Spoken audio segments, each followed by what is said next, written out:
Welcome back to Fifth Third Arena on the campus of the University of Cincinnati. It's great to be with us here on Chatterbox Sports, and a pleasure to welcome a whole new crew now. All the way down to my right, been an Elder for 30 years. Can you believe that, for Coach Joe Schoenfeld? To my immediate right, Scott Kerr. First year just completed at Coleraine, and after his second year at Princeton, Brian Wyatt. Coach, I'm going to start down there, Joe, with you. Oftentimes in the past, you have been the favorite against most of the teams you play. You may not feel that way, but your record and your track record would indicate that.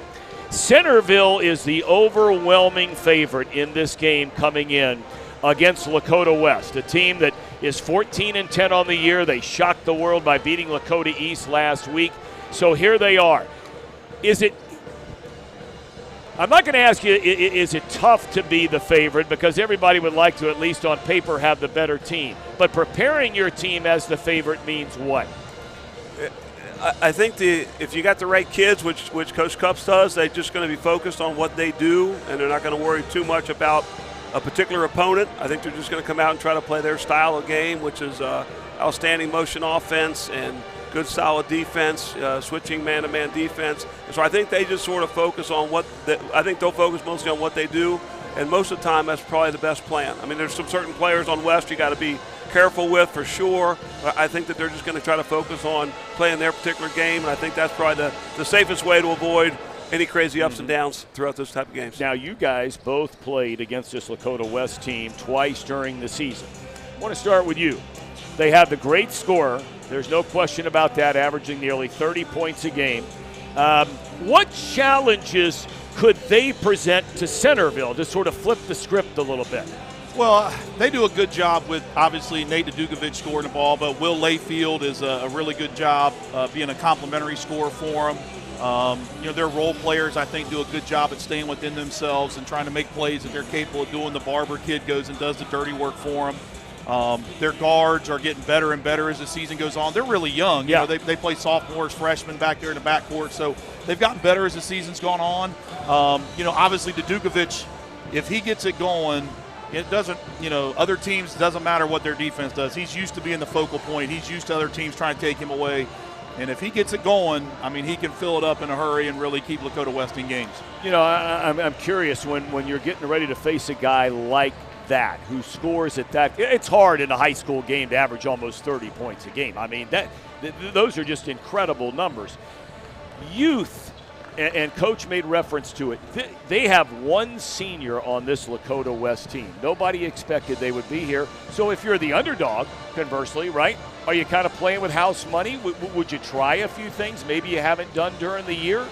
Well, I think there's a couple things. One, if you watch the Lakota West teams, in my opinion, they always play with like a unique freedom. Like they go out there and they take chances, and those kids go out there and play with no restrictions. And, I think that's a credit to Coach Leon and, the style that he presents every single week. But, those guys they go out there and they're not worried about they're not worried about a lot of different things. They're just going out there and playing basketball and being really aggressive. And, they've had success in this tournament, I think, the last 3 years. So, I think those guys will play with house money, go out there, be really aggressive. And, they like to switch things up defensively, and hopefully they'll catch Centerville off guard. Is there anything at all, you played against West, as I mentioned, is there anything at all that they can try to create?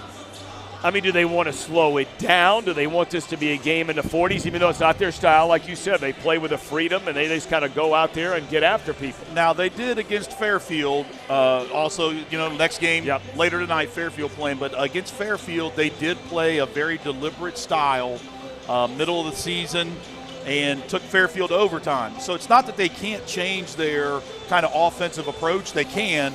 But like Brian said, their whole persona is just this free and open, let's just go play basketball. And Coach Leon, to his credit, does a great job of empowering his kids to play that way. So they could try to go and slow it down. They were very successful against Fairfield in doing that. But I think tonight on this stage, in this arena, I think they're going to play free and open. And like you said, they're the underdog. Boy, they got to lose. Yeah. Come out swinging, take our best shot, and if Centerville's good enough to beat us tonight, tip our cap to them and say, hey, congratulations. But West isn't going to be scared. They're not going to be the moment's not going to be too big for them. Right. They've been district finals and whatever the past couple years, as Brian said, so they're not going to be scared. But Centerville's very, very good. Yeah. And Coach, that's where I want to ask you. I talked to Coach Kramer from Moeller last week, and I said, of all the state championship teams that you've had, how would those teams fare against this Centerville team? He said, well, just hang on. Coach, he's so understated and quiet. He says, one team we had, there are two guys right now that are in the NBA, and the other one's starting at UC. So he says, I don't think anybody would have beaten those teams. He said, but this team is as good a team as there's been in this greater region, he feels like, in a number of years. You agree with that? Yeah, they have so many weapons. I mean, they can score, from like 4 out of the 5 positions. They take great care of the ball. I think they're averaging 71 points a game, holding teams to 45. They can really get after it. And they have experience now. I mean, the last year's group, they might have won it even a year early with so many underclassmen, and now they're juniors and seniors, and so they've got that game experience and a winning attitude, and they got a tough style of play to go against. Yeah. And I think that's something Coach mentioned, their offense is really good, their defense gets overlooked. Centerville can really, really defend. And, that's what's going to make this matchup, I think, pretty interesting tonight to see how they guard Dukovic, a guy getting 30 a game. All right, Coach Kerr, Coach Schoenfeld, Coach Wyant, stick around. We're going to watch some big-time high school basketball. Centerville, #1 in the state, undefeated, and ranked 5th in the country, if you buy into all that or not. But the bottom line is that's where they are. Lakota West, they pulled off the shocker against East last week. Can they do it again in a district championship game here tonight? Guys will have the call right after this timeout on Chatterbox Sports. It's game number 3 of this District Day foursome here on Chatterbox Live. Along with Trace Fowler, I'm Geoff Kim. Glad to have you along. Partner, we're batting 3rd in this one, and what a matchup we have from a standpoint of David versus Goliath. Though David is Lakota West, but they do have a guy with a massive sling in Nathan Dukovic. On the other side, it's the #1 team in the state, Centerville. Well, it's the game that a lot of people, I think, came out to see, and largely because of 2 things. As you mentioned, Nathan Dukovic on Lakota West's side can really fill it up, a guy that's fun to watch. And then on the other side, a team that perhaps many people in this area have not get a chance to see yet, and they want to see, are they up to what everybody has said?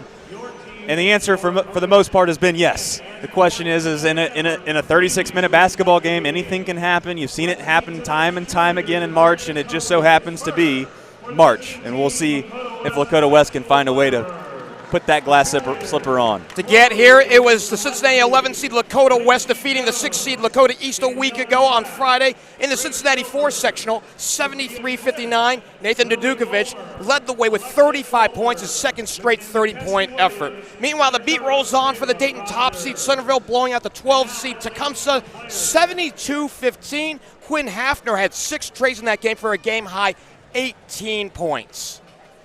Imagine having a player outscoring another team for 32 minutes, and that's what happened in Centerville versus Tecumseh.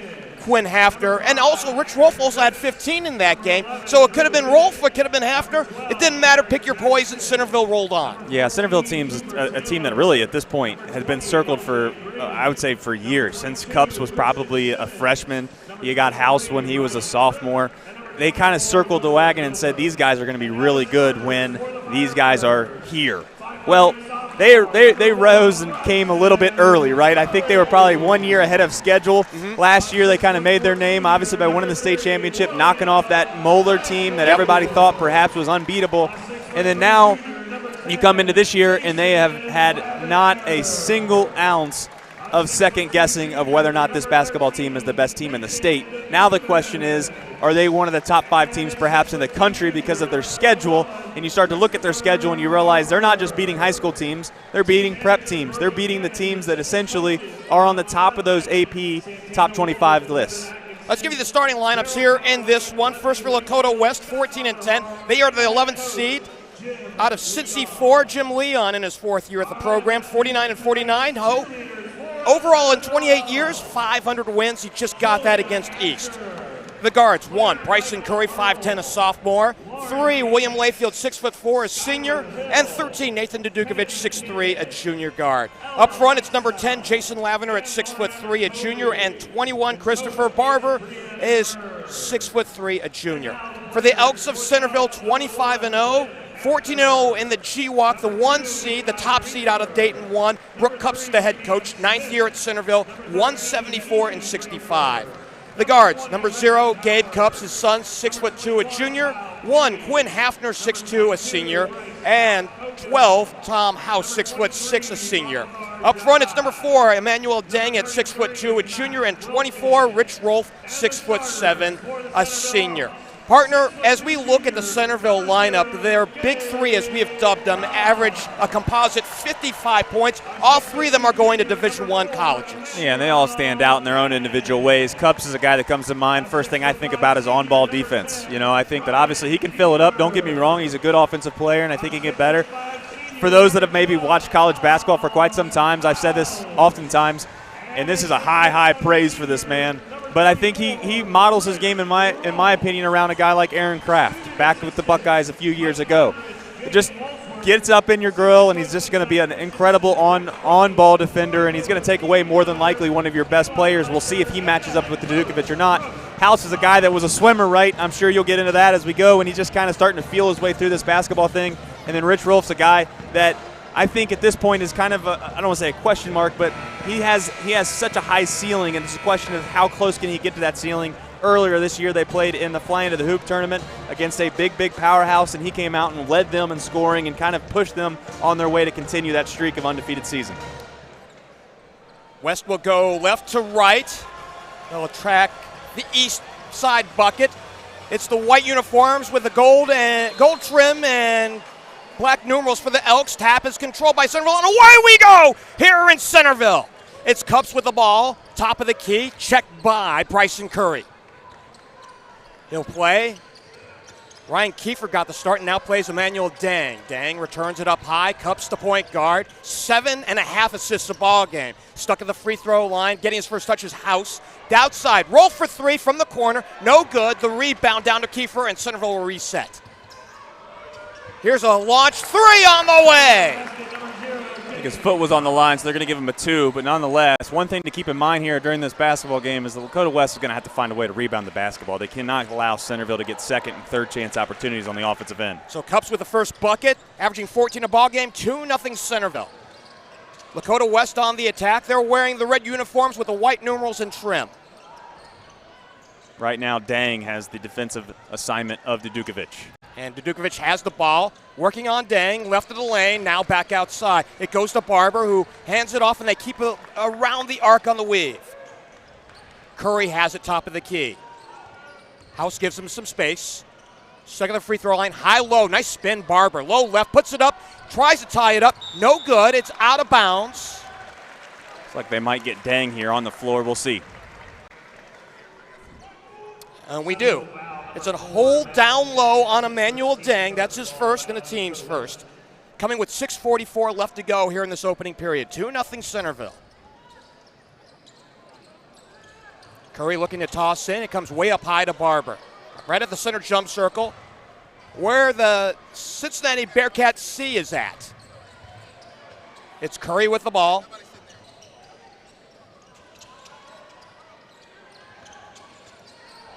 The move by Layfield goes to the rack, no good. The rebound to Ryan Kiefer for Centerville, and back on the move is the Elks, up by 2. Cups plays, Rolfe gets a touch, free throw line extended. Kiefer, and now they run the weave up top. Here's a jumper, House from 18 feet away. Yeah, that one he was behind the line, and I'll tell you what, the thing that sticks out so much for Centerville is just how they move the basketball. I mean, it just does not stay in one spot for very, very long. House averages 14.5 ball game, 4-0, 2 minutes gone by here in this opening quarter. Here's a drive by Lavender, and it'll stay up front, tapped out. You know, one time they did run a set here where they're using Dudukovic and Barber off of a screen action, and they got Barber a really good opportunity down low against Deng. He didn't finish, but continued to go back to that well. Before the pass could come into the corner to Dudukovic, didn't see it. It looked like it was away from where I was looking. I was looking at Nathan out on the corner, and it's a foul against Lakota West. A moving screen down there on the baseline to try to get Dukovic a shot, and unfortunately for the Firebirds, it was caught. So 2 team fouls now against Lakota West, the 11 seed out of the Cincy bracket. This one tapped away. Out of bounds, he'll stay up front. Looking for a house out on the corner and tapped out by Layfield. William, by the way, had a few games ago set the steals record for the school at Lakota West. They play in, Rolf, let it go. He lost it out on the baseline unabated. He was trying to make a move coming off the right flank and simply lost the handle. That he did, and a little bit of an unforced turnover right there for Centerville, one that you don't see too often, and setting up in a full court pressure. We'll see if it's more of a token pressure, if it's true trap. Looks more of like a little bit of a token pressure. And it's Bryson Curry. Cups has the assignment on him, 1-on-1. He comes to the top of the key, dumps it off out to the far side, and they'll set up the half-court offense with Barber. Barber right of the lane, now back to Layfield, penetrates down the lane, and has it stolen away. Here comes Centerville with Rich Rolf, and he'll wait for the rest of his troops. Finding House, now a deep water 3, he knocks it down! 7-0 Centerville on a timeout.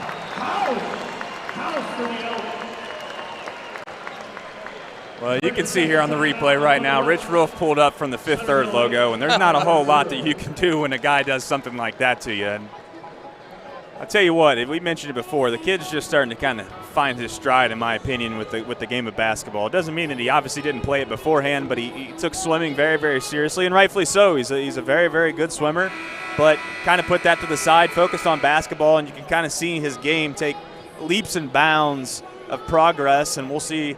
If he's got range like that and he's able to hit it consistently, then I'm sure that'll play well at the next level. Well, he's got a game-high 5 off that made 3 and an earlier juice. He's shooting 39% from behind the three-point line. Impressive as it is, it's not quite 40% like some of his teammates. However, he's 75 of 192. Those are team highs, so when they're looking for threes, House is the first option. And they play it in. Lakota West out of the timeout, and it goes to Layfield. William, the 6'4 senior guard, checked by Ryan Kiefer. Behind the back dribble, top of the key, kicks it out. Barber, left of the lane, stuck by Rich Rolf. This is a really good Centerville defensive team. They play down low for Lavender, and Lakota West is on the board.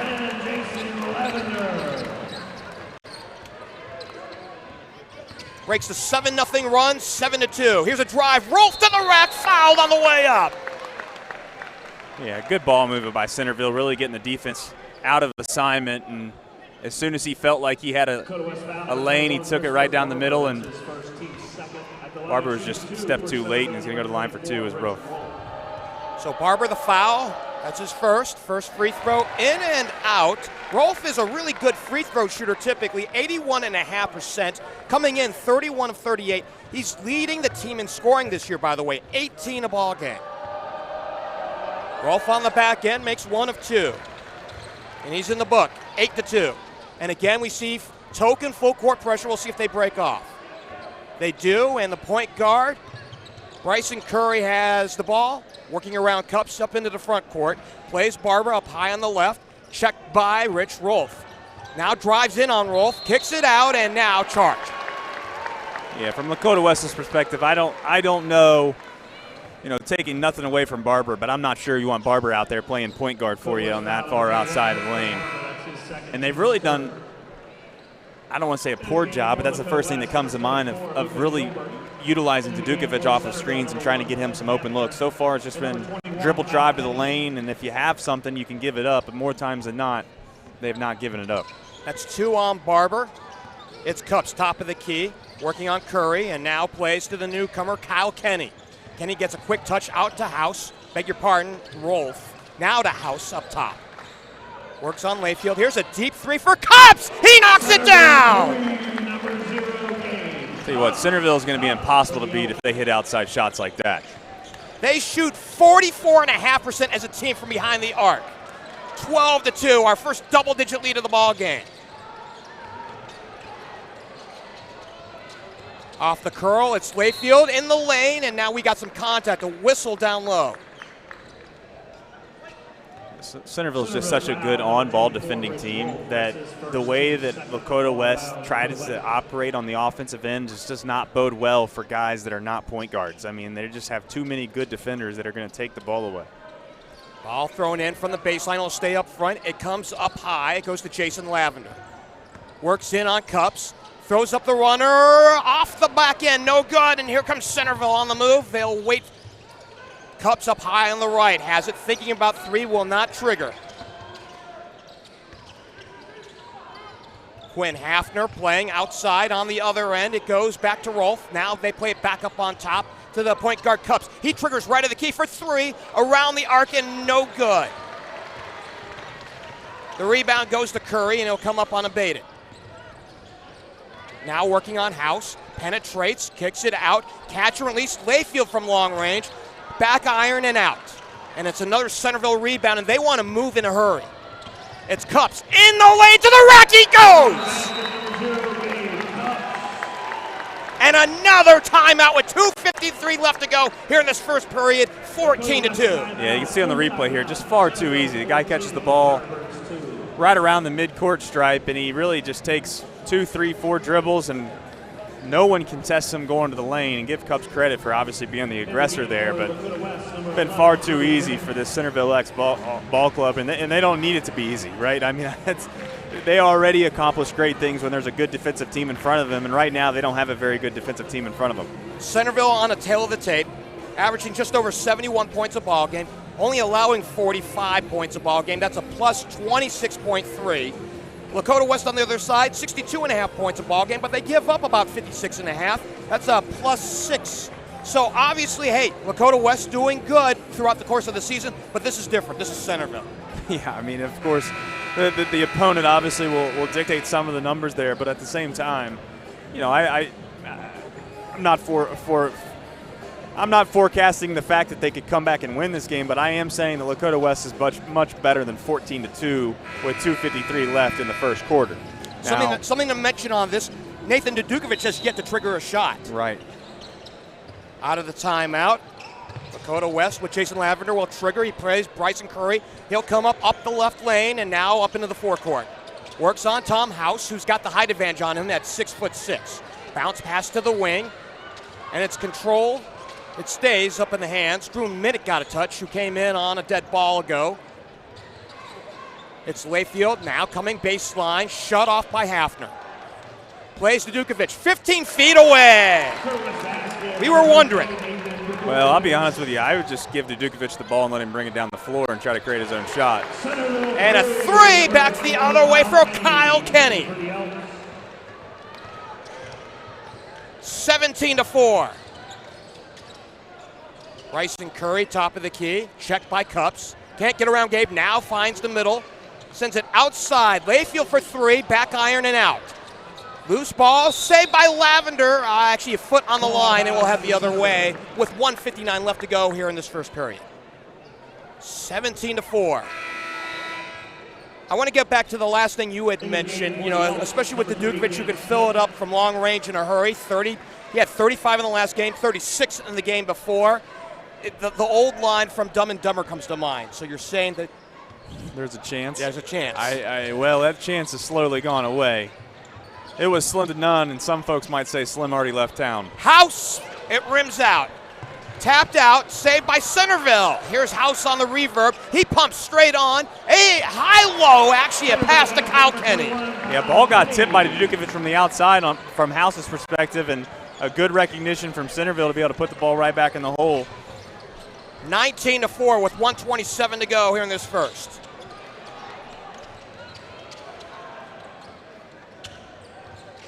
Layfield plays it outside to Dukovic, lost it, now gets it back top of the key.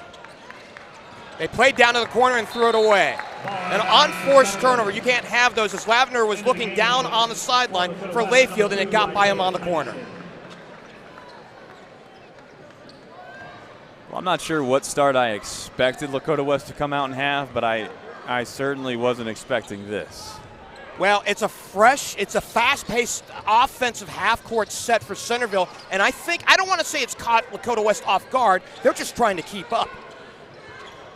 So it's Hafner with the ball up high on the left. feeds it down low. House, nice turnaround, short corner. He missed everything, and now we got a foul as Dukovic came in to rebound, and he got tapped down by Cam Smith of Centerville. Yeah, good job of Dukovic coming on the backside to grab the rebound, but you mentioned it. I mean, Lakota West has struggled on the offensive end. Obviously, that's putting it mildly. They got 4 points here with 51 seconds left in the first, but one thing Centerville has done is they've really – the pressure just is always there. You can't even inbound the ball 94 feet away without feeling some kind of pressure. Ball comes in. Isaiah Tyson's into the ball game for Lakota West. He'll handle the point. He works up high. He's checked out there by Kyle Kenny. Gets around Kenny and now passes it out to Dukovic. And apparently Dukovic had a foot out of bounds on the sideline as he was making his move, and it's an unforced turnover again. Yeah. 33 seconds left to go in this opening quarter. Centerville has controlled it all the way. Bounce feed down low, and it goes into Hafner, low left, and he picks up where he left off in the last game. He gets his first bucket. 21-4. Here's Layfield, top of the key, now rolls to the right point. And now we had a whistle called out on the sideline. Centerville foul, number 4, Emmanuel Dang. They're going to try to say Dang came over the back there, although that was a very fortunate call for the Firebirds. I'm not sure how much contact was there, but they could use all the help they can get right now. That's 2 on Dang.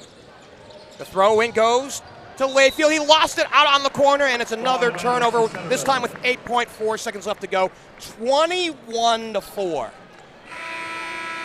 Listen, Centerville's good, all right, but they're not the 1995 Bulls or nothing. I mean, at some point you gotta find a way to just take care of the basketball. I mean, this is just simple chest passes that are going out of bounds at this moment. Cupps has it, ostensibly for a final shot. Now rolls right of the lane, kicks it out. 3 straight on for Hafner. He knocks it down at the buzzer. Mercy, what a start! 24-4. Wow. I'm a little speechless as we go to our third man here in the broadcast as we're looking for him, to Patrick Geshin. Thank you, Jeff. Well, Centerville head coach Brooke Cupps wears a lot of hats. Dad, teacher, state champion basketball coach, and a new one was added to his repertoire last fall. That was being an author. Cupps published a book titled Surrender the Outcome, The Path to an Impactful Life of Coaching, Leading, and Living. The book is fictional but semi-autobiographical. Basically, fake characters emulate Cupps' life from his early days in coaching until present time. In the book, the main character, Coach Mick, changes from a coach so focused on wins and losses and his reputation to one that recognizes the true gift in coaching and mentoring is through relationship building and the process of self-discovery. Cupps told the Dane Daily News in January the book was inspired by the switch he made early in his career between trying to appease everyone else and instead focusing on helping his players become more tough, passionate, and unified both on the court and off it. The change, well, it's brought Cupps plenty of good things in his coaching life, guys. Patrick, thank you very much. And by the way, what a difference 2 years makes. The last time these two teams met, it was on District Day 2 years ago over at the Cintas Center. 48-40, Centerville won that game. A little bit different so far here through quarter number 1. As we come out of the timeout, Layfield has it. Out to Dukovic, 3 off the mark, and the rebound to Centerville into Rich Rolfe. He plays Cupps off the high screen from Rolfe. Now gives to Rolfe. He pumps 3. Left of the key, it's an air ball. Chased down by Centerville. Good job by Kiefer to chase it down, and they'll reset it. Half minute gone by here in the second quarter. 24-4.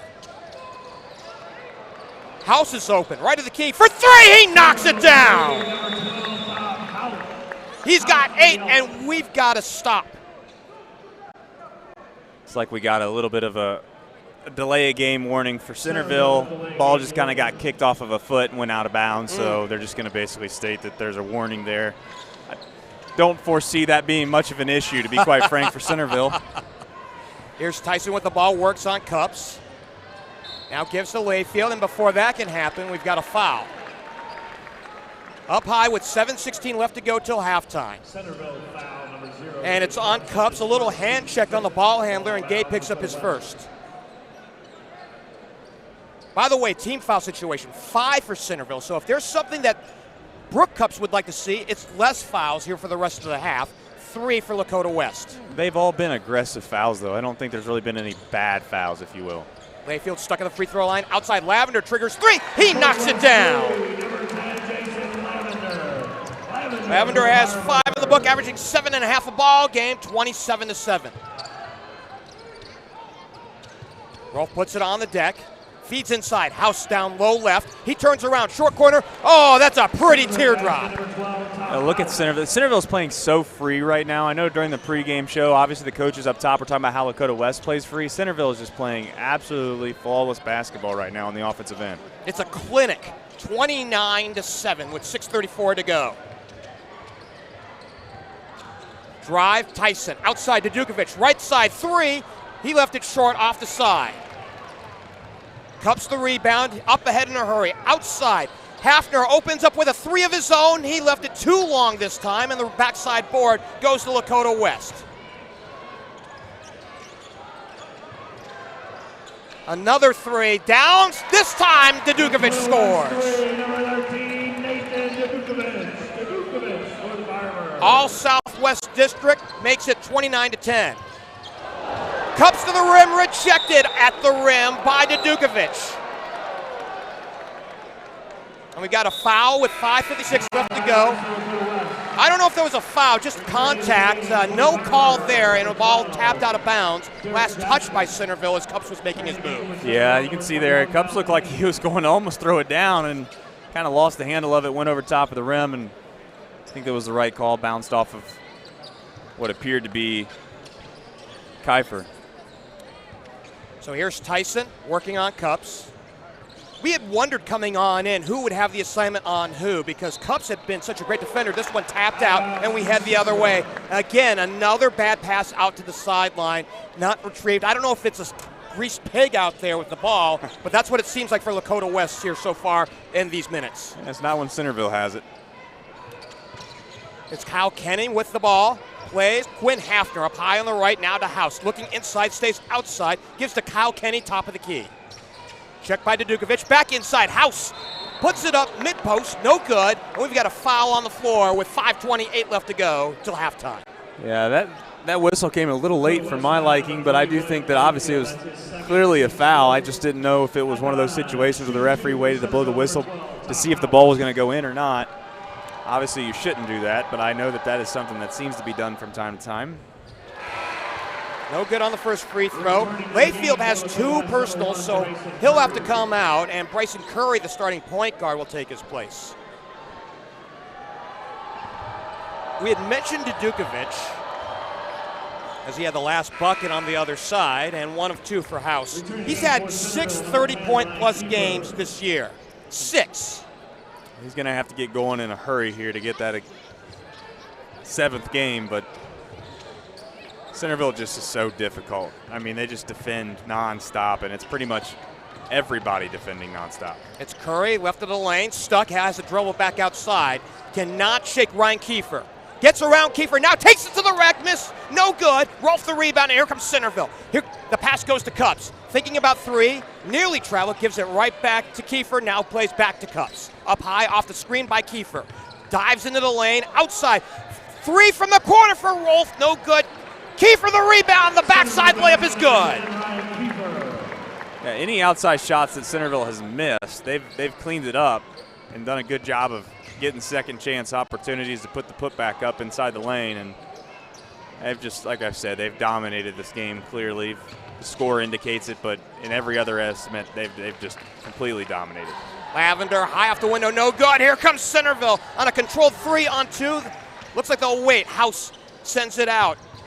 Kenny dives into the lane. Now they play high-low. A beauty, and Rolf finishes underneath the hoop. 34-10. We mentioned a minute ago that this is a clinic. This is a pure clinic right now. Lavender, top of the key. I'd say on one side of the floor that is true. Centerville holding shop, as it were. Rolf defends the ball handler, Lavender. Now he kicks it back outside to the sideline. Here's the Dukovic, top of the key. He left the three short. One and done. Rolf the rebound again for Centerville. What feels like assignment basketball, right? Bigs are doing what they need to rebound and reset. Guards are looking inside and distributing well. Centerville just moves the basketball so well. House is open. A long two, back iron and out. The rebound goes to Bryson Curry. He sends it up front quickly to Derek Jackson. Now to Tyson. Dives into the lane. Throws one up. Has a prayer unanswered. Back iron and out. They play House. High, low. Kiefer puts it in. Beg your pardon, Kyle Kenny. 36-10.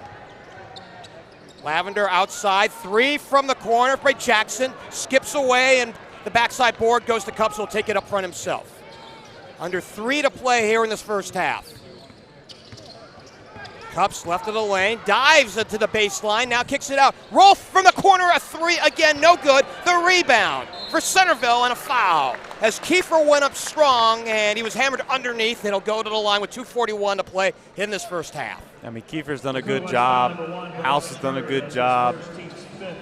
Really, every Elk, every time the ball goes up to the rim, they're looking to try to grab it for a second chance opportunity. And I know that it's easier said than done, so perhaps sometimes to box guys out and make sure you can grab the defensive rebound, but Lakota West has struggled mightily in that department.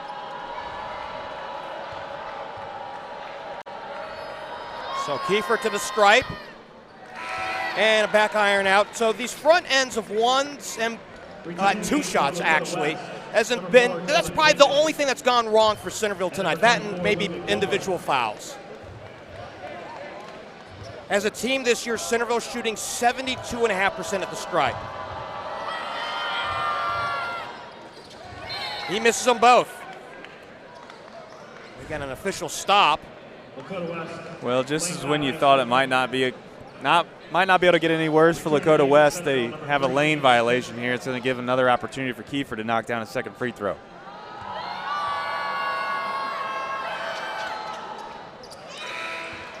And he does make. So officially 1 of 2, but essentially 3 to make 1. I think that math checks out. 37-10. 2:35 to go. Tyson has the ball. We have a 4 out there for Lakota West. Guess what? I don't have a 4 on my roster. Here's a drive by 4, and he takes it to the rack. Not on my roster either, but why not?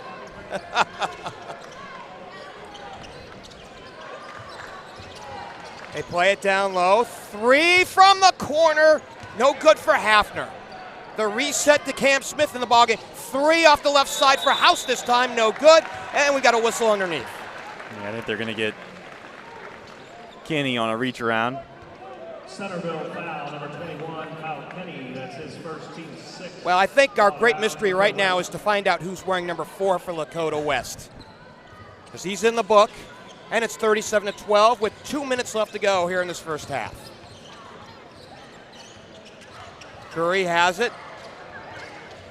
Plays to that number 4, and now he gives it up, gets it back from Luka Gilbert. Big freshman at 6'7".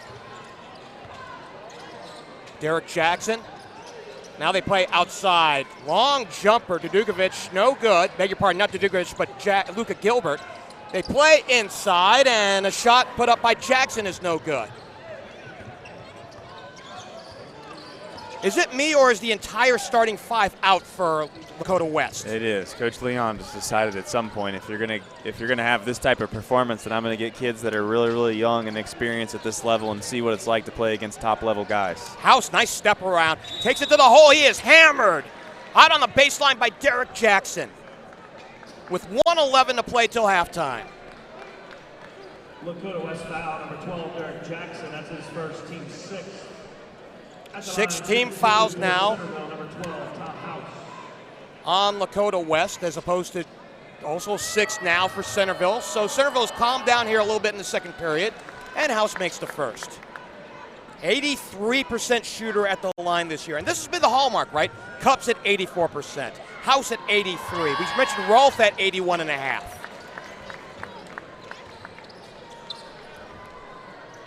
So we got them both, and it's 39-12.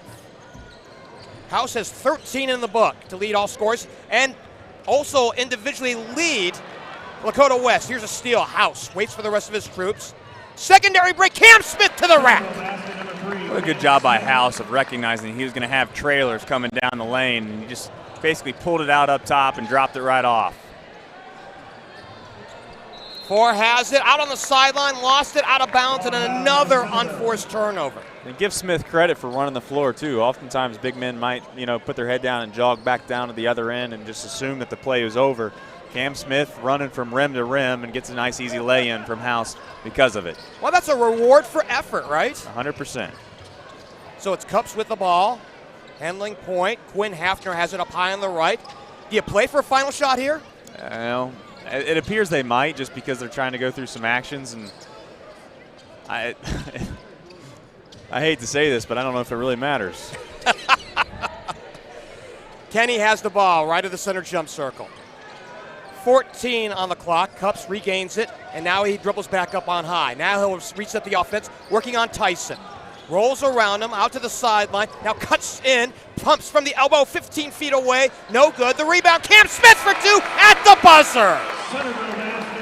Mercy, what a 16 minutes for warm and cheerful Centerville. They outscored Lakota West down the stretch 11-2 and have opened up a 31-point halftime lead. We're going to go down to Coach Cups. That's tough dude there, man. Early on, just kind of get going, but I thought after that we kind of settled in the game. All pressure. Any changes you'd like to see in the second half? No, we just got to stay sharp and clean with what we're trying to do. Appreciate your time. Thank you. Geoff. Thank you, Patrick. Boy, what a beatdown through 16 minutes. 43-12. Coming up here after this short timeout, we'll send it to Tom Brenneman and his merry band of coaches here on Chatterbox Live. It's District Day here on this beautiful Sunday in Cincinnati. Stay with us. Welcome back to Fifth Third Arena on the campus of the University of Cincinnati. Welcome back in the whole crew. Brian Wyatt, head coach at Princeton. To my immediate right, Scott Kerr, head coach at Coleraine, and Joe Schoenfeld, head coach at Elder. And fellas, you go into a game and everybody and his brother knows on paper. You had made the comment, Coach, when it came time for the draw, and everybody wanted to stay as far away as possible from Centerville. They come in 25-0, and they look like 25-0. Yeah, I think Coach alluded to it earlier. Offensively, obviously, they're really, really gifted with a lot of top players, but defensively, that defense is very, very tough. Like, if they were able to beat the first guy, there was another guy right there to take a charge. They were in the basketball, guarding the basketball, and all their rotations were on point. That is a really good ball team. Now, you guys have not played them this year. Joe, you see them for one half. They're shooting it well. Talked about the defense. Your impressions just of watching this team one half of basketball? Yeah, exactly what Coach just talked about. They're shooting very well, and I give Ryan Kiefer a lot of credit. I think they've missed just a few shots. I think he's got almost every offensive rebound to put it back in there. So, and then you get a lead, and those shots get even easier to take, and so there'll be a handful here. Offensively for West, they're doing some good things. Centerville puts so much pressure on you. You just got to go past them.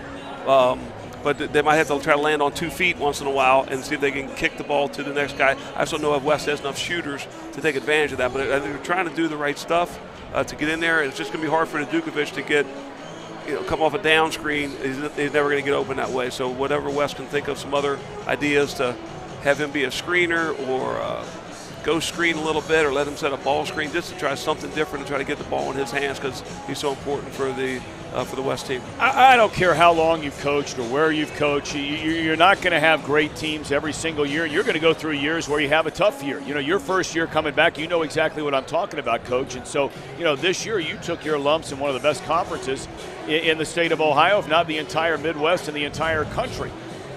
What do you say if you're Jimmy Leon? This guy's won 500 games. When you walk into that locker room and you've got 15 and 16 and 17-year-old kids and you look up at the score and it's 43-12, what are you saying? You know, I wish I could say it didn't happen a couple times this year, but right. but it did. So, no, what we go in and talk about then is just we need to maximize what we do at this point. You know, the chances of us coming back to win, they're probably not real good, but they're definitely no good at all. 0% chance for us to win if we try to go out and do things we can't do. So let's really focus on what we're trying to do. Let's really focus on what we know we're good at, and let's just see what happens. You know, it's not impossible, very improbable, but if you're going to do it, it's one possession at a time. You got to get a stop. You got to get a score. You got to get a stop. You got to get a score. And if you go out and try to look for the 12-point or the 15-point play, all of a sudden that whatever it is, 31 points. I don't teach math. I teach social studies for a reason. But 31, whatever it is, that 31 becomes 41, and then then it's just a up and down, get the game over with. So, you know, Wes, you go in that locker room, Jimmy's got to be telling them that right now. Listen, I know it doesn't look good. Here are some positives. You know, Coach Schoenfeld mentioned some of them. Here are some things we've done well. Let's continue to try and do it. Try to get a stop here and a score. And if we can do that a couple times, just see what we can do. Just see what we can do. Yep. You know, if you can get it down to, get it down into like, and comebacks like this happen. You're down big. You got to cut it down to like under 20. Right. You got to play even for a little bit. You got to cut it down to about 12. Play even. Get it into single digits. That's the only way. And it's possession by possession. You can't do that by getting one big shot. Yeah, I was saying that getting stops, I think, is key.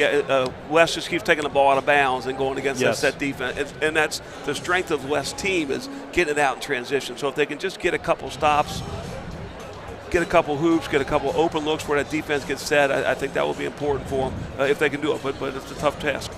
All right, I want to ask you on the other side of the ledger. You guys have also been in coaching situations where you just outclassed a team for an entire half. But this is a district championship game. I mean, you win this game, you're now in the Sweet 16 in the state of Ohio. There might be some people out there that get all worked up if you beat a team by 50 or 60 or 70 points. I mean, they'll have a hard time sleeping at night, saying things like this. But Centerville's got to keep playing, right? And, I mean, keep playing their guys. You agree with that or no? Yeah, I think what you do is you come out here in the third quarter and you try to establish what you established in the first half. And, obviously, the game seems to be in hand. If you can go the first 2, 3, 4 minutes in the third quarter and continue to play the way you're playing, sharing the ball, knocking down shots, defending, and then you get this game out of hand, make sure it's all the way over, make sure the comeback's not going to happen, and then you get your younger guys in there for the rest of the game. Yeah, that's the way you handle it. I mean, are you worried how long do you keep the starters in for a game like this? I think leave them in till it's in the bag and you're ready to go. They've got good depth on Centerville's team, but you just come out and play, and that's why I think Coach Cuffs does such a great job that if the score is what it is or it was a one-point game, they're just going to come out and do the exact same stuff that they always do, and that's why he's such an excellent coach and Centerville's so good. So I think they'll just play till they feel like they got it, and then don't get anybody hurt and be ready for Wednesday. All right, now let me ask you this, all right? If you're Fairmont, okay, and you were here at 2 o'clock this afternoon, your whole coaching staff has stayed to watch this game knowing they're next up on the list. I got to tell you, the Fairmont coaches told me before the game, and they weren't saying it in a braggadocio kind of way. They were saying, look, we've played them twice this year. We were down by 1 point with 3 minutes to go the first time. A couple of calls don't go our way. They make their free throws. Second game, they're down by 3 at the end of the third, and then they have their two best players that literally cramp up for the fourth quarter, and they don't play in the game. So they I guess they would feel like, and you tell me that if you're going to play a team a third time and they've beaten you twice, they feel like they've been right there. Yeah, I'm not a big believer in like the 3-time thing because I think the ball doesn't have any memory.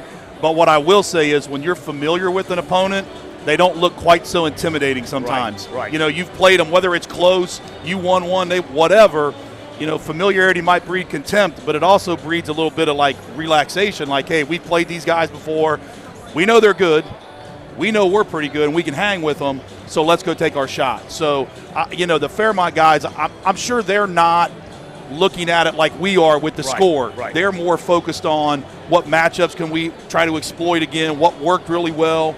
And I think the thing about Coach Cups is he's going to be really good is there's going to be adjustments, and you better try to understand how he's going to adjust, and that's what I would be paying attention to this second half. How do I think he will adjust in this third game based on the results of the first two games? Do you go back, and we've got about 30 seconds left before we get back to action here. as a coach and as a staff, if you're getting ready to play a team for the third time, are you watching especially what happened in those first two games, or do you want to see something that maybe gave them some trouble against somebody else? Yeah, I think that's what you're looking for. You're looking to see, like, did West or somebody else in this tournament run expose something under out of bounds, side out of bounds? Did they expose something in pick and roll?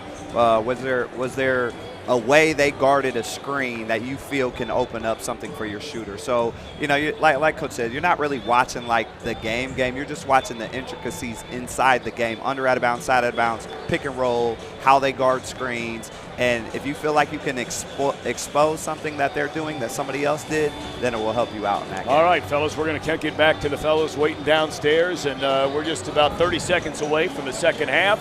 It's all Centerville so far. Don't forget, we got the second half of this one on Chatterbox Sports, and then the one, at least on paper, that many feel has a chance to be the best game of the night. Fairfield Walnut Hills coming up at 8 o'clock. So let's send it back to you guys right now. 43-12, a beatdown of epic proportions by warm and cheerful Centerville, the #1 team in the state so far, over Lakota West. Along with Trace Fowler, I'm Geoff Kim. Thanks for joining us here on Chatterbox Live. Game 3 of this District Day final as they work in. Centerville gets the first touch. No good from Rolf on the first touch of the ball, and here comes Lakota West. Here's Curry into the lane, scoop with the left hand and in. Well, you got to start somewhere if you're Lakota West, and getting a bucket on your opening possession is a good way to start. Before you could even blink, Centerville was out to a 7-0 lead in the first quarter, up by 20 to end the quarter, and then up by 31 at intermission. 3 on the way for House. I'll tell you one thing about House is he's extending the floor as well. You know, the lines out there on the college floor have multitude of lines, right? He's out there shooting obviously the college threes. Lavender 3 from the corner, no good, tapped out, and it belongs to House, and he is fouled by Lavender. Incidental contact as House was making a move down the sideline, and it turns out to be a good unintentional foul. Yeah, one of those situations where if he didn't foul him was probably going to lead to an easy lay-in for Centerville on a fast break. But at this point, if you're Lakota West, I think you got to take some pride on the defensive end and see if you can't hold Centerville underneath a certain number. I don't know what number you would talk about, but maybe it's a 70 points or somewhere in there, and you just make your effort on the defensive end. Cups penetrating. Nice wraparound for Ryan Kiefer. So the drive, draw, pass out, and Kiefer low right on the finish. 48-14. Here's a shot low right for Layfield, and good. Well, we have an official stop because we have a player coming off the floor for Centerville. It's Cups who's limping off, and that would be a big blow for the Elks. Not necessary for this game, but for what's coming up. No doubt. Obviously, this game seems to be in hand, and that's one thing they were talking about upstairs all that time is, you know, how long do you let these guys play for? Clearly, this is nowhere near that stretch of run where you got to take guys out or leave them in, but something to keep in mind whether that changes Coach Cupp's decision later in the game on when he brings guys out when he sees one of his guys go down. It's Kiefer with the ball. Plays. Kyle Kenny passes it down low. The high-low put up no good. The putback is no good, and they'll reset. Rolf straight on from long range, hits it. Tell you what, they played volleyball right around the rim there for a minute. West couldn't come down with the rebound, and the Elks made him pay from outside. Rich Rolf is shooting 49.5% from behind the three-point line. Meanwhile, a move for Layfield and good. And one. Yeah, Kiefer got himself in no man's land there. Started to kind of try to take a charge, and then last second realized he wasn't in the quite correct position to take the charge, and then kind of came out of it the last second, which caused the block, and Layfield's going to the line to complete the three-point play. Layfield at the line, 71.5% shooter at the stripe. He completes the old-fashioned three. All-time leading steal maker at Lakota West. Set the record about 3 weeks ago and has been piling on ever since. Kiefer outside, straight on three for House, no good. As he was trying to retake the personal lead away from Lakota West, he's got 16.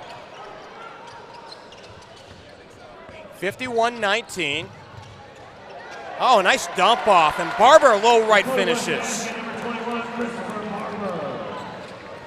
So Barber's in the book with his first deuce, 51-21, with 5:10 to play here in the third. Emmanuel Dang, who was saddled with 2 fouls in the first half, coming in for the point guard Cubs. And here's a drive and a finish. Finish for Rich Rolfe. And Rolfe comes off the screen here on the replay, and he just knows exactly what he's going to do with the ball before he even catches it. Drives it right down the middle of the lane and finishes with the left hand. Barber, low right, stuck on a double team. Knifes through, puts it up, no good. He puts it back and one. What a good job of Barber on his second jump. More times than not, some guys are just such a quick second jump guy, and Barber did a good job of cleaning up his own mess, realized he made the miss on the front side of that rebound and was able to put it in. And give West credit. You know, they're not laying down here. They're coming out of the second half, and they're hanging with them from a quarter's perspective. By the way, just so you know, in case you're watching our screen, as the Barber completes, we do have a running clock. And now, with it down under 30, we did see it hold fast. That's a thing that you don't expect to see on District Day, running clocks. They play inside, Cups is back. He passes it on outside. Drive Kenny to the hole, gives it up, throws it, no good. Shot no good for House low right. Pass batted out of bounds up in the forecourt, and it'll stay up front with 3:47 to play. 53-24, a 29-point lead for the Elks. A year ago, they were the baby Elks, right? Cups was a sophomore, House and Rolfe were juniors. I don't think anybody expected that they would win it all, but they certainly did a year ago, and they're looking to repeat. Here's House, nice turnaround in the lane. He can't get it to drop. Barber the rebound, here comes Lakota West. Layfield on a hard dribble to the hole and in. What a good finish by Layfield, using the scoop underneath the defender's arms. And Lakota West has come out, and they've answered the bell a little bit here in this third quarter. I'd sure like to have been a fly on the wall in the locker room with what Jim Leon had to say, and we got a whistle. Yeah, be careful what you wish for.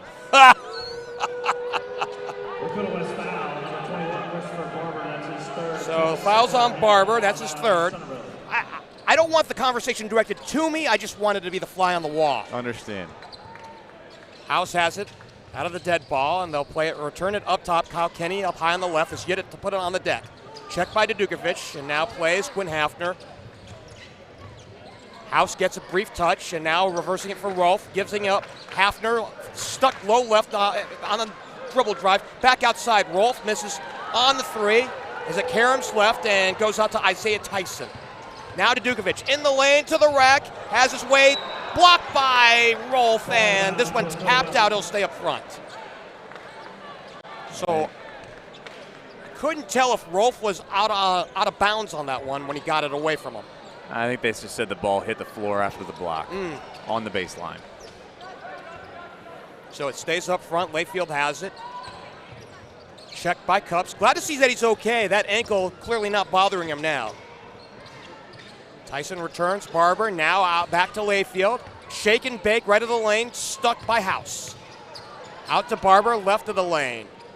Back to Layfield, top of the key. Penetrates around House and drives it home.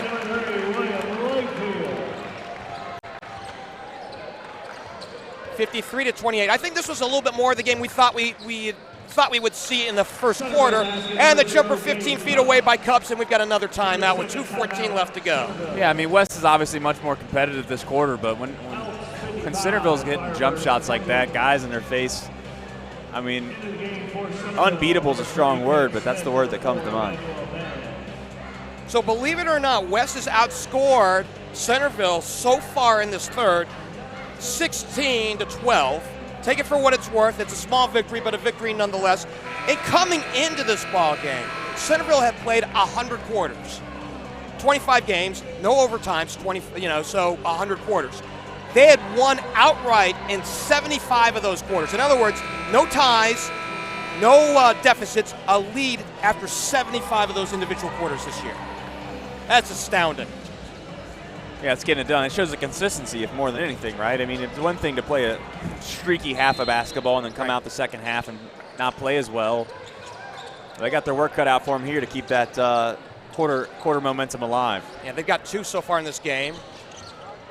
And to be fair, 75's awfully good, but when you think about how many big leads they had in the fourth and how much they gave up, meanwhile, Dukovic for 3, he knocks it down.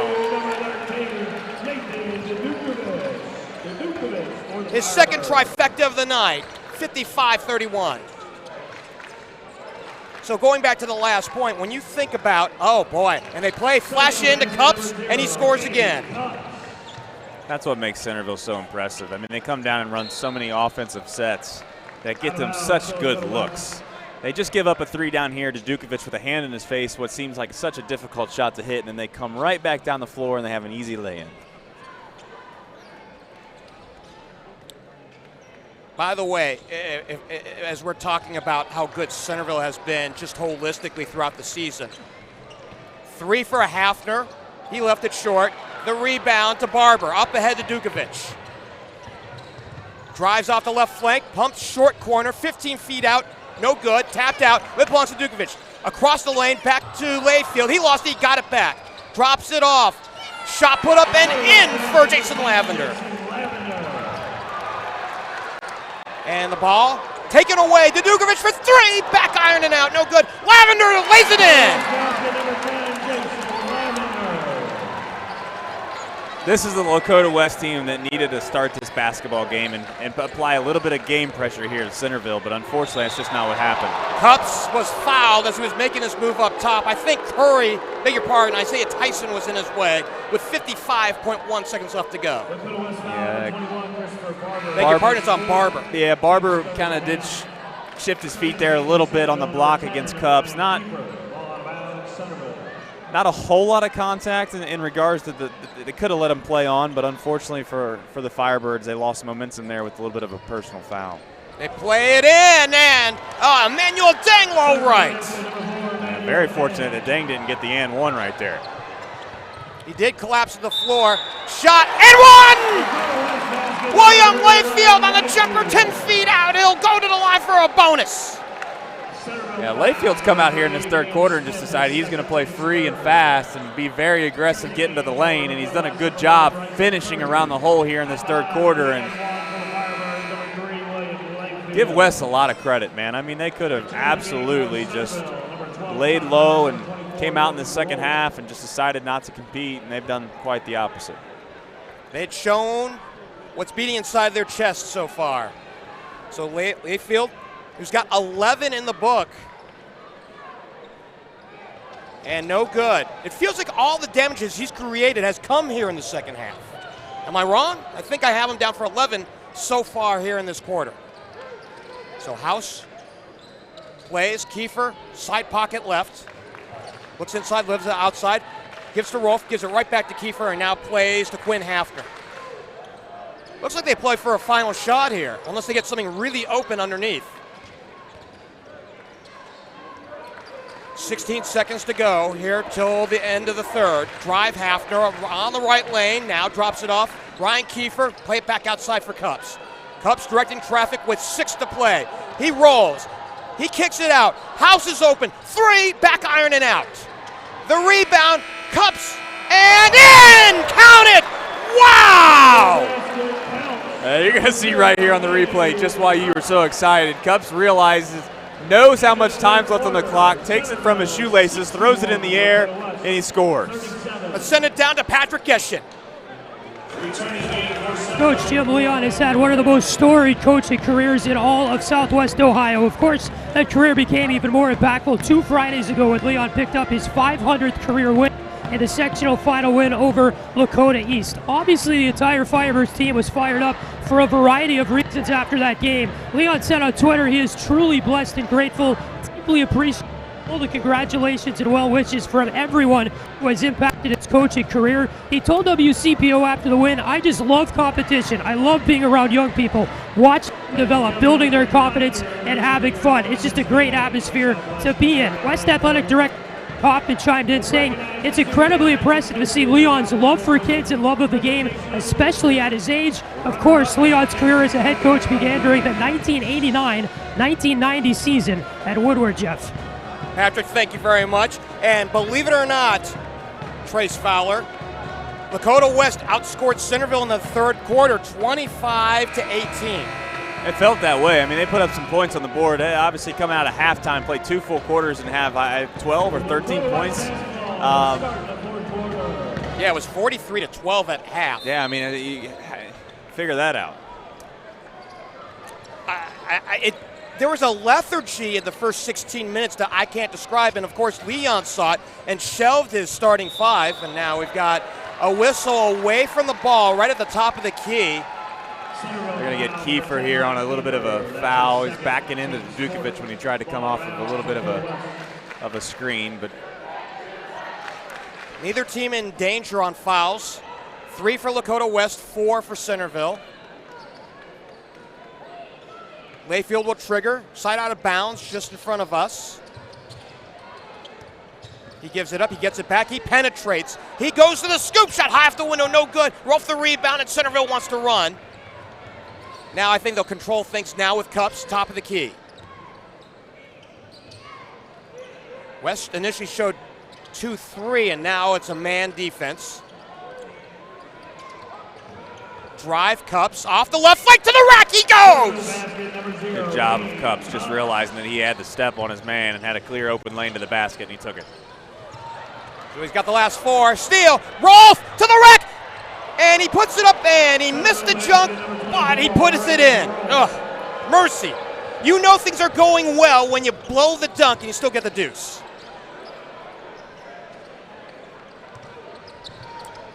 $65-37. Trace, I know that look. We did want to dunk you very much before this game is over. Here's a drive to Dukovic. The runner is no good. Back iron and out. Cups and is fouled. So Cups got the ball up high on the right, checked down there by William Layfield, and Will picks up the personal. His third. Tell you what, that looked like you were on vacation. You got the beach chairs out. You had all the cooler ready. You walk outside and there's a thunderstorm. Mercy. 3 from the corner to knock it down. Tom House. His 4th tray of the night.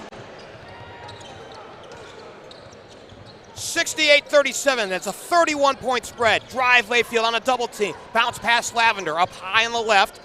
Backs out now. Rolls around Kiefer to the rack. He goes and 1. Yeah, I think Dang was there, but you're not going to hear me complain about a block call, that's for sure. As many times as we see charges, he might have got there just a slight bit too late. But more importantly, they got the arcs in this arena, and he clearly was in it. Now, obviously, they don't call it based off of that. But right. It goes to prove why there's one in there. Free throw is no good. 29-point spread with 6:14 left to go here in this one. In this game 3 of District Day. House high, low. Oh, a nice reverse back to Rolf. No good. He came around down on the baseline, lost the handle, and I think we'll have the other way with 6:04. That's just the ball movement I was talking about, right? Quick pass inside. Cups catches it, has it for about 2 seconds, gives it off to Rolf, and unfortunately wasn't able to finish around the rim. But well, and that's the versatility of the Centerville team, right? One of the things that we just noticed, Cups was down in that cylinder area, that block charge area. Yep. He held it and then almost handed it off to Rolf coming around the baseline. And it's just the versatility of these Elks that makes them so dangerous. Here's Layfield on the move, stuck right of the lane on a double team, out to Lavender. Across the lane he goes, hands it off, back to Layfield, top of the key. Tyson puts it on the deck, nowhere to go, up high on the left. Now back to Bryson Curry. To the rim, he goes with a layup, and the scoop is good. What a beautiful move. 68-41, agreed. Cups for 3, he launches, no good. The rebound to Lavender for Lakota West. Here's a drive, Layfield the kick out. Tyson from the wing for 3, he knocks it down. His first bucket of the night, 68-44. Well, give Lakota West credit. They have played spiritedly. And a high-low rolls out Cups, and he lays it in low right.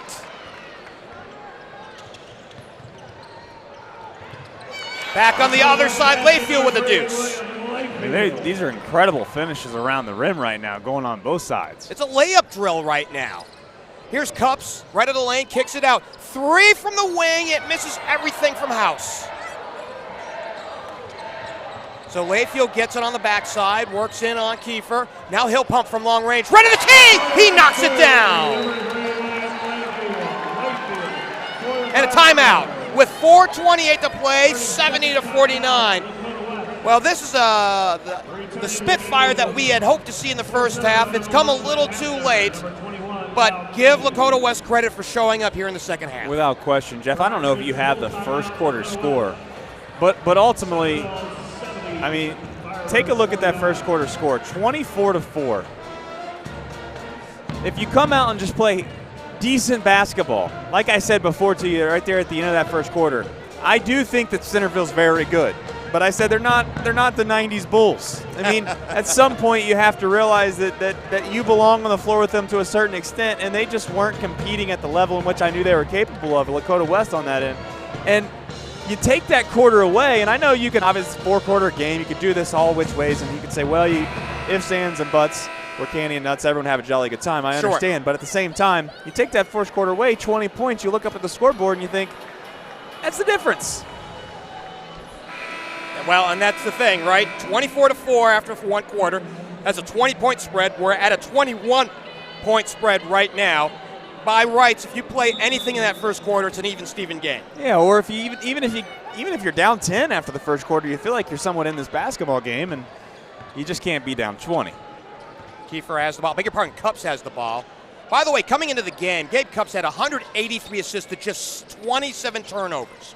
That is a massive assist-to-turnover margin. Look at that. Oh, the give up, and boy, and a nice finish for Kyle Kenny, low right. Tell you what, I love Cups' game. That's a block. And what Layfield, no call. They played on, and Layfield gets the layup, low left.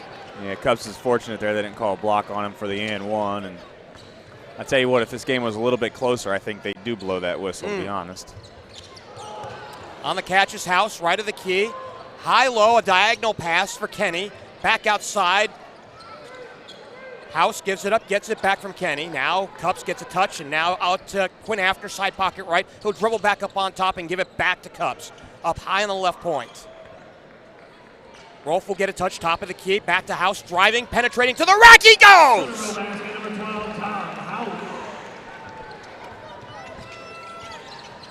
21 for House, 74-51. Drive, Curry, bounce pass to the corner. 3 for Lavender, no good. The rebound to Rich Rolf. Here's Cups up high on the right point, 3 minutes to play.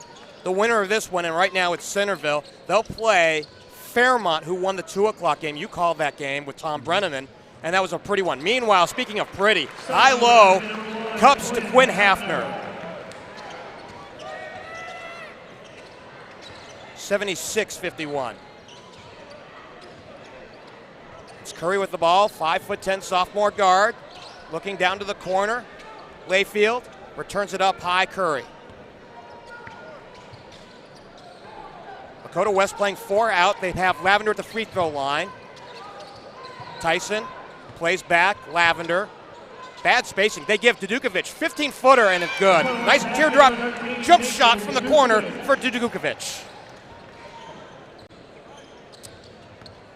So, partner, I think I'm just finding myself wondering when we're going to see substitutions come in. And meanwhile, as House makes his move, he drew the foul from Lavender with 2:05 left to go. Yeah, that's a good question. I don't know if Coach Cups is really going to do that. I think that at this point, I think he's hoping that his guys can rally here just a little bit, maybe make a 5-6-0 run here to end this game and feel a little bit better about themselves. I know that sounds absolutely ridiculous that you might not feel all that great here, winning by 20 points at a district championship level.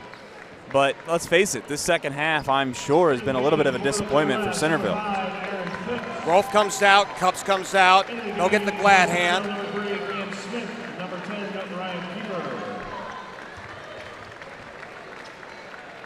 I would suspect that House will come out now with the free throw. He will. Dang will come in. And we're seeing wholesale substitutions now. Layfield comes out, got a big hug from Jim Leon, who just collected his 500th career win a week ago Friday in that upset win against Lakota East to capture the sectional. So their tournament run's going to end here in Cincinnati, down by 25 with 2:05 left to go. And we're just seeing both teams clear the benches, so we'll just call names as we call them. And we'll tell you that again, Fairmont, who won the 2 o'clock game 60-43 over Sycamore, they'll play Centerville on Wednesday. I believe that's the 8 o'clock game at the Cintas Center. Luca Gilbert's back in for the first time since last half. Christian Simmons, who I hadn't seen all year long, he's in. He plays it down low. Derek Jackson low left, no good. And the rebound to Cam Smith for Centerville. 1:40 left to go. Cam Smith, the guy that came in earlier in this basketball game and gave the Elks very, very good minutes. Drive as Bobakar Jai at 6'6", a senior, trying to make his move. And the ball he lost the ball on the way to the rack. And with 1:30 left to go, here comes Lakota West. And a steal. And a layup is good. Reggie Powers, who wears 20 for Centerville, got the bucket.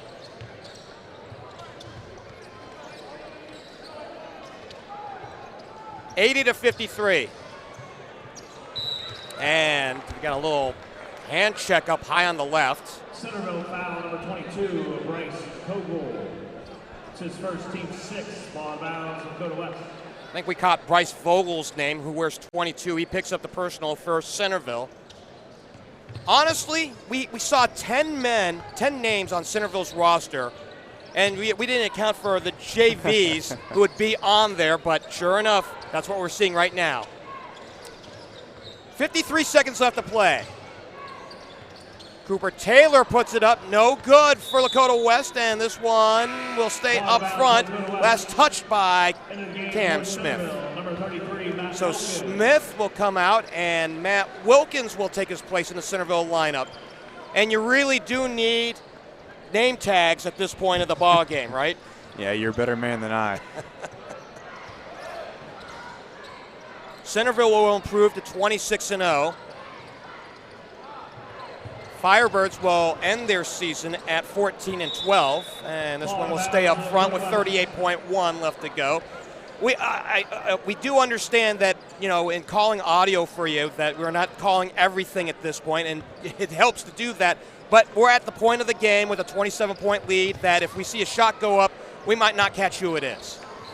So it's Simmons back outside for Lakota West. Here's a three. It's an air ball by Simmons. Coming up front in a hurry is Centerville. Shot high off the window, and I think it might have been off the top of the constraint with 22 points. Did you just call that a shot? I'm going to call it a shot because it touched the window. Fair. Fair? I think it was a dribble that bounced over his head, and then he barely touched it, and it went over the backboard. But you're being so nice. Well, you know, what's this phrase go? Diplomacy is the better part of valor. I know. 10 seconds to go. If you say so. Three from the wing, no good for Lakota West, tapped out, saved by Simmons. He'll put one up from the corner, off the back iron, no good, and Centerville moves on. 80-53 the final tonight as the Elks improve to 26-0. Lakota West ends their season at 14-11. A fine effort, especially by Tom House tonight, unofficially with 21 points. Partner, I think I go back to what you had mentioned in the first half, or actually in talking about the first half. It was that big 24-4 run in the first quarter that really set the tone, and Lakota West was just kind of lost from there. Yeah, they were ready from the jump, the opening bell, if you will, and give Centerville credit. where credit's due. They came out, they won the first quarter 24-4, and that counts. It's part of the game. But you kind of look back on it and you think, what was the big difference? And Lakota West just struggled mightily coming out of the gates. And the effort that the Firebirds put up in the second half was really good. It was just a little, too late. I mean, when they put up 25 in the third, you kind of said, oh, what could have been? As we are looking for our main man, Patrick Geshin, down on the floor. He is a Where's Waldo puzzle right now as far as we're concerned. Do we see him? We do. And we'll send it down to Patrick. Coach, commanding performance from your group here today. How'd you get it done? Well, I thought in the first half we were really locked into what we were trying to do. I thought our focus and attention to detail drifted in the third quarter. They did a good job of getting downhill and attacking us. I didn't think we really fought back and defended the way we wanted to defend. But, our guys did a pretty good job overall. I'm happy to be able to practice tomorrow, so that's good. Another step toward defending your state title. What's the confidence level in this group right now?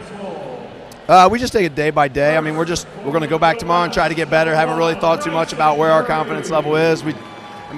I think we believe in each other and we believe in the roles that we've accepted. And as long as we do those jobs and we're faithful to those, we'll be in games and we'll have a chance to win.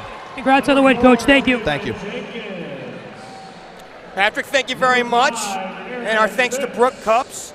As diplomatic as maybe I was here in the closing minutes of this ball game, but to Coach Cupp's point, right? At some point, you can't help but think ahead, but his head is really focused in on, let's finish this one. We'll look ahead to tomorrow. It sounded to me like, I don't want to say disappointment, but I think he was a little disappointed in the second half performance, and rightfully so. It felt like Lakota West kind of got some momentum going, and they played well, but make no mistake. I mean, we're all human beings. You look up at the scoreboard, and you're winning by that margin at halftime. You're going to come out and perhaps not play as well as you would have from the start of the game, which is clearly evident when you go up 24-4 in the first, and then the second half you get outscored.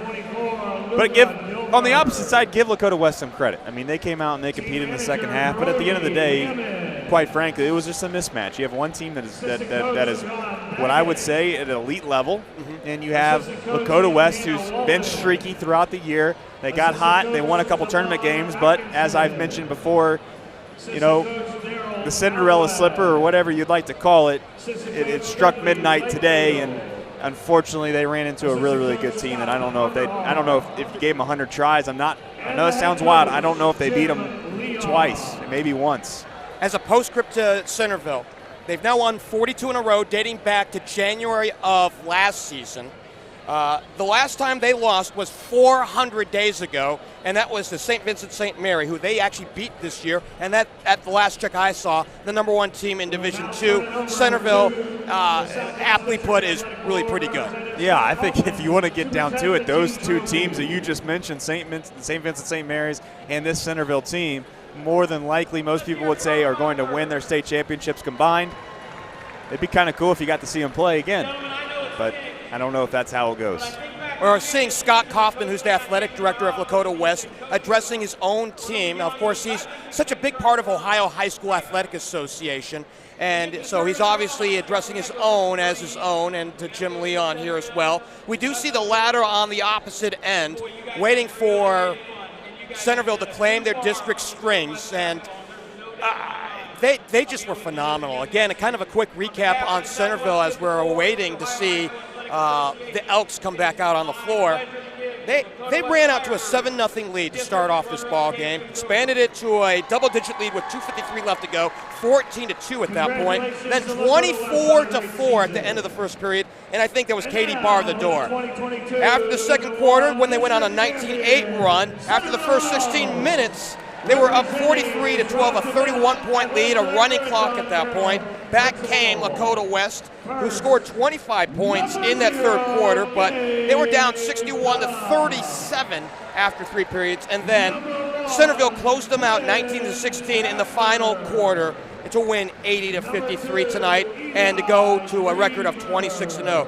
Partner, we had called them the baby Elks a year ago, and they were babies a year ago. They knew they had talent. They think they could. They were the little engine that they could. Certainly. This year, they're a full-blown diesel. Yeah, I think last year they were the hunter, if you will. This year they're the hunted. I think they have the target on their back this year. They're obviously the number one team in the state, and rightfully so. But at the end of the day, you can be hunted all you want. If you're the one that's got the weapons, it doesn't really matter who's coming to hunt because you're going to probably take care of business. And so far tonight, that's what happened. If they play, I mean, the thing about Centerville's this, in my opinion. They have so many guys on their team that can be the guy that night. Sometimes in high school basketball, it's one guy. It's two guys that you have to rely on each and every night to be successful. That's not the case with these guys. They move the basketball. They're very unselfish. They play team defense about as excellent as I've seen my entire time watching high school basketball.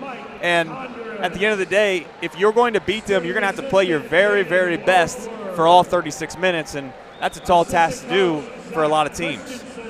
Tom House had 23 to lead all scorers in this game. And by the way, was it me, or is Gabe Cupps a silent assassin? Was that the quietest 17 points you've seen by a scorer in a while? Well, I think the reason it feels so silent is because he distributes the ball so much, and he makes it seem as if, not to try to compare guys. I seldom want to compare people to LeBron James, but LeBron does that sometimes in games that he does, right? He scores 30, 40 points, and you look up and man, like, I don't remember him getting that many points, but oftentimes it's because that's not the main focus of what he does on the court, and same goes for Gabe Cupps. He does a good job of distributing the basketball, and, when everybody's scoring, oftentimes you can kind of get lost of how many people certain people have, and kudos to these guys. I mean, they're going to be a tough out if they even are going to be an out. And what talent Centerville has. You mentioned Cupps going to Indiana. He's got another year of high school left before he does that. Tom House is committed to Florida State.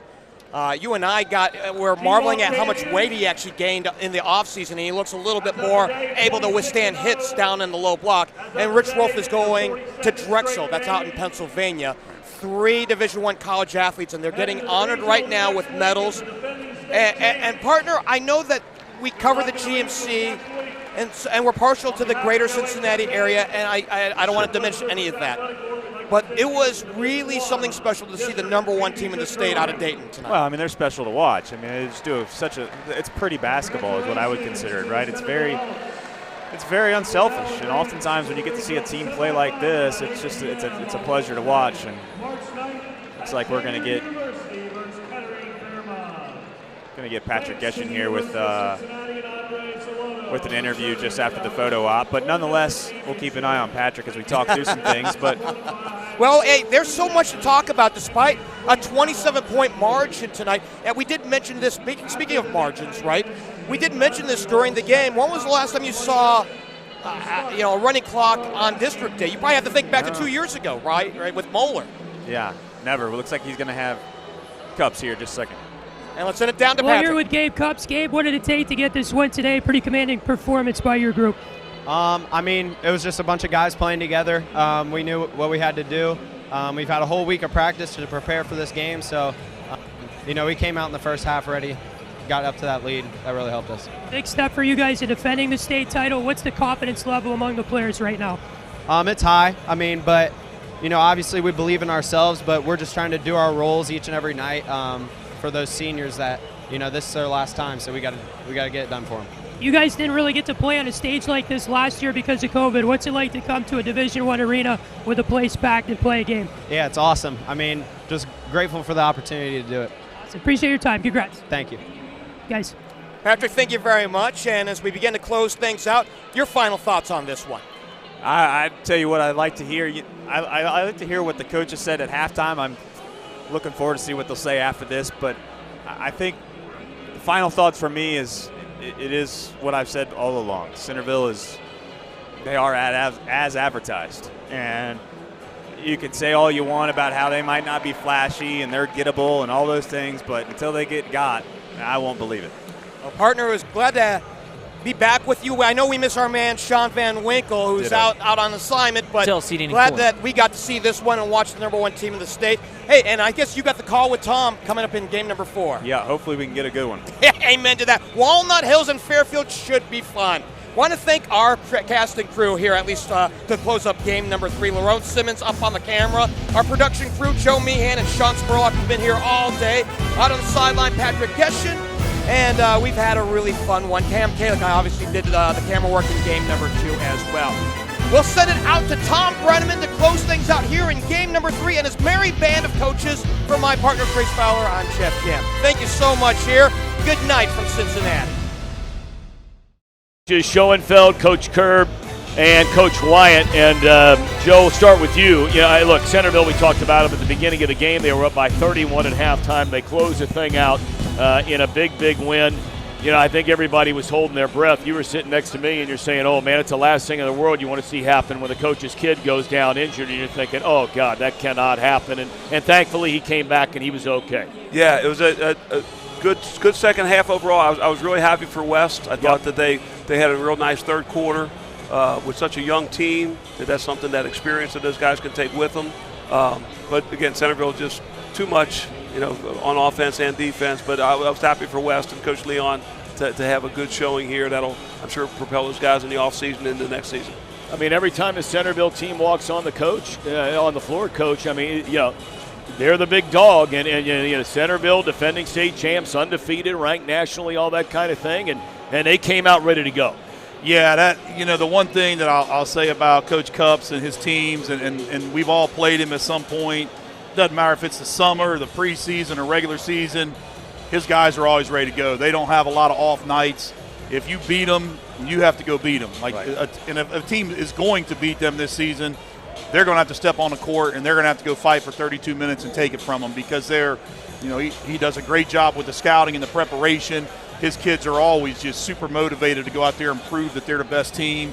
And that comes a lot from Brooke. If you know Brooke, he's got that same, teams mirror their coach. Yep. And he's got that same fire inside of him. So, very impressive team, and it's going to take a really good effort from somebody to knock them off. So walk me through what it's like if you're a head coach of Fairmont and tonight, and even the Centerville team. The game is Wednesday night. It's going to be shift gears over to Xavier University in the Centos Center. As a staff, are your guys you're working tonight? Oh, definitely. I mean, you probably have somebody on your staff that's already got the film ready to go, cut up. I mean, I remember one year we won, and it was a quick turnaround like this, and we had a quick film session after the game in the arena to get us prepared for the regional. But, yeah, those guys are, lucky because they have familiarity with each other, so they're already going to have a great idea of what they need to do to be successful. But they're definitely prepared, ready to go, and probably going to let their guys enjoy it tonight and then attack them tomorrow and get ready for that big game. Coach Schoenfeld, I didn't hear your thoughts about playing a team a third time. You've had to go down that road a number of times in your career. As I mentioned earlier, talking with the guys at Fairmont, they think they can beat this team. Now, whether or not they can do it, we'll find out. But your thoughts on playing a team a third time? It can be challenging because you play the first game and then both teams make a little bit of adjustments. And then you got the next one that comes up, and it's like, well, what can we do? Like Coach was talking about, how they guard the ball screens. Is there anything that I'm seeing here that we could maybe exploit? They're so good at this help side defense. What can we use to use that against them? I've been on both sides of it. When I played in high school, we lost to the same daggone team, LaSalle Lancers, 3 times my senior year. 4 losses altogether, and they were just better at what they did than what we could do against them. And sometimes we've had to beat a team 3 times. And it's challenging because there is so much familiarity that there's not a whole lot of stones that are left unturned going into that preparation. So oftentimes it's those little things here, little things there, a basket you can steal, a pet play you can take away, something like that can swing the tide. And, you all have mentioned it for Lakota West. When the starters were still in the game in the second half before they started to bring subs off the bench, they were down at 31 at halftime. They outscored them by 10. Now, they were still down 21, so it's 21. But as you guys talked about, you had to find something to hang your hat on in the second half. And I think Jimmy Leon and his staff, although a loss, nobody expected them to play in this game in the first place, even when the draw was announced, and yet they showed well for themselves in the second half of the game. Yeah, I think they'll definitely, with how young they are, and I think people don't understand. I think I have to look at their roster, but Layfield's are only senior, right? Yep, Brian, is that that's right? They're bringing their whole team back. So for them to be able to say, look, once we settled down, we came back out and tried to do some things we wanted to do in the third quarter, look what you were able to do. And they'll take that and build next year on that. It's the experience of playing this game is so important to younger players. And I know the Lakota West fans, their kids will be down tonight, but at the end of the night, you went and stood toe-to-toe with them, and in the third quarter showed that you can compete with them. So if you can do it in this third quarter, let's get back in the gym in 28 days. Let's work this summer with this game in mind and see what we can do next year. All right. I know that you're going to be talking about the next game. You guys have both played Fairfield twice on the year. If you're Walnut Hills coming into this game, and you guys all talked about you got to do what you got to do. But if there is something that in your games against Fairfield this year where you say, I would try to do X, it would be what? To stop Walnut Hills? Yeah, no, to stop to beat Fairfield. Oh, to beat Fairfield. Oh, man, that's a tough task. I think Logan Woods and Owen Bronston are the key. I think the one guy that gets overlooked for Fairfield is Owen Bronston. And, this is a guy that shoots a three at a really, really high clip. Yep. He has great athleticism. He's great on the glass. And then Logan Woods, he's just such an efficient basketball player. If those two guys have good games, you probably don't have a chance. Right. Because the rest of the guys are really, really solid. So that would be my key is make sure Owen Bronston doesn't have a big game and do what you can do to make sure that Logan Woods is taking tough shots. Yeah, and neither Bronston nor Tolbert had big games in the win over Moeller. Ray Coney had a monster game in that game. And boy, what a physical presence he is. A young man going to the Naval Academy as a football player next year. All right, we'll wrap it up here. We'll take a break. And then these guys will be back with you to get the scene set for the nightcap. Final game, district championship on the line. Walnut Hills against Fairfield. You're watching Chatterbox Sports.